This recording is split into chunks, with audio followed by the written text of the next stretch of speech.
Hej på er vänner, Fredrik här, Husbilsvloggen. Ja, det börjar bli mörkt, eller hur? Hösten är här.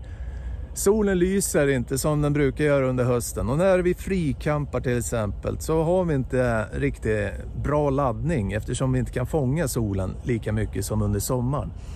Vi har en lösning inför hösten här. Jag har skapat en höstkampanj. Installerat och klart. Victrons XS. Det är en DC-DC-laddare, så under färd laddar er bodisbatteri då med hela 50 ampere. Och med den här höstkampanjen, det är en komplett installation, kablar, säkringar, arbetstid, alltihopa för endast 7000 kronor. Vill ni veta mer om just den här produkten? Kommer upp en flagga här, va? Klicka där, ni kommer till vår produktsida där ni kan läsa mer om just den här DC-DC-laddaren. Victrons nyhet ifrån våren 2024 som lanserades den här då. Vill ni komma i kontakt med oss direkt? Kommer upp en flagga där, klicka där, fyll i kontaktformuläret så tar vi det därifrån helt enkelt.